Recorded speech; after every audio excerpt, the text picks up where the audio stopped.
reach out, as I've recently been asked twice by two different people to offer an opinion on what appear to be two Gene Day recreations. To me, they look like recreations he was commissioned to do prior to his passing in 1982. Okay, I will interrupt these paragraphs as we go through. As soon as I read Gene Day recreation, that just, there's no resonance there for me on that. Gene Day didn't copy other people's work in that literalist kind of sense. Everything that he did, even if it was heavily influenced by Von Bode, it was still 100% Gene Day. I'm not in that category. If I like the idea of copying somebody, I will copy somebody. I have a lot of magpie in me. Gene Day had absolutely no magpie in him. Both recreate Infantino's work on Star Wars, and both images, while different, seem to have been produced in roughly the same size/scale to Marvel pinup from Marvel Star Wars UK Weekly. There's some oddities about the work that jumped out at me right away that indicate that these weren't published, such as differences in line art and just the fact that he isn't credited for doing the work. Infantino and Wyacek were. It's also kind of odd to me that he would be doing recreations of work by other artists. Yes, exactly my point. You picked up on that as well. And while I think some attempt was made to attribute, seemed confusing to the owners who believe them to be original works by Infantino because his name is embellished on the work. Okay, the thing that adds another dimension to this whole thing in that paragraph is the UK Marvel Weeklies, which are really a universe unto themselves. There were so many instances, particularly when it came to pinup, of something would show up in a Marvel UK edition, a weekly, that somebody did 6 years before, 5 years before, 7 years before. And it's like, I didn't even know Marvel still had that. And suddenly I'm finding out that this just appeared in the latest Marvel Weekly. So I think that if it was in Marvel UK Weekly, it could have come from pretty much any time period. As you said when you were writing to Joe about this, when he gets into the Star Wars portfolio, that was 1977, and here he's talking about circa 1982. If you're talking about the Marvel UK weeklies, the year doesn't matter.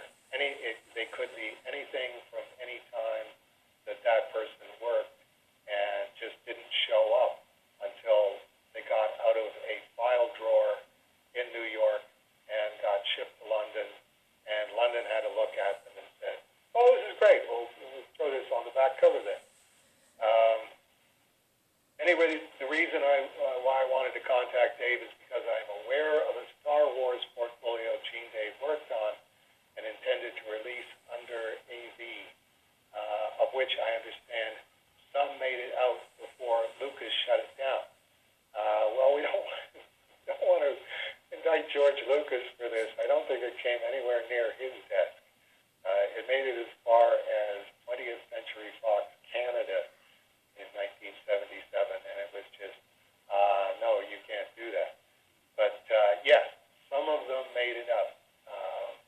Gene Day had, I believe, 10 copies of the portfolio that when we had the portfolio done, they went out to Gene Day, and one of the portfolios went to 20th Century Fox in Toronto to find out, okay, what is the process for getting the permission on it? So at that point it was, well, I I don't have those 10. Gene has them. I'm not going to tell Gene to send back his 10 portfolio. And Harry Kremer here in town at Now and Then Books had already paid for and got, I think, 5 or 6 of them. There's back in the Tim era, he posted about it and linked to an article, posted an article from a Star Wars collector magazine from the 90s. The author of the article was at Now and Then Books and found 11 of them and bought all 11. Harry bought more than I thought. Harry might have bought like at least 20. Is that right? It would be my guess that, if you found 11, Harry probably bought them in round numbers. Right. Yes, that's a good point. And I know that the ad in service number 1 says it's a limited edition of 250.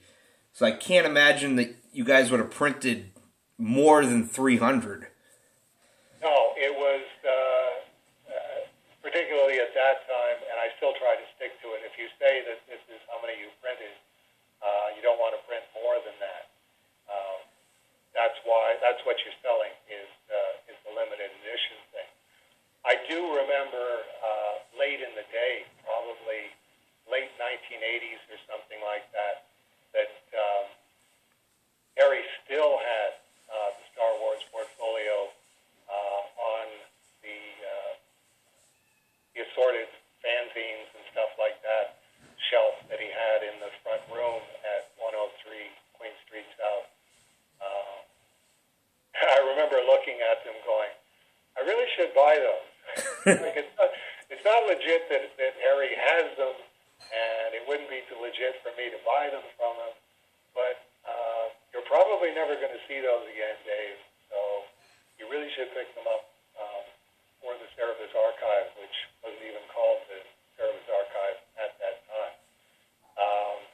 Okay, that would be one of the things where I would suggest, relative to this question, if you can find that post in the A Moment of Cerebus Archive and direct them to it, he's suggesting that is this one of the plates from the Star Wars portfolio?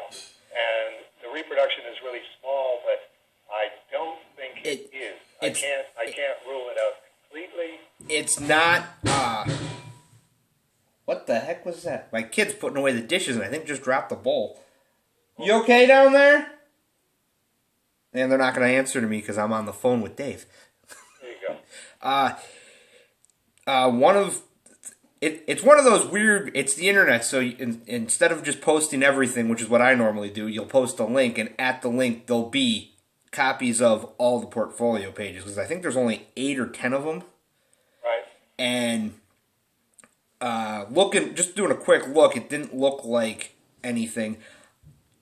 What you said about Marvel UK, though, makes me wonder if the original pencils weren't, if they didn't ink on the original board, it could have been a case of when Gene got offered Star Wars, they may have given him hey, quick, ink this, but then he would have put his name on it.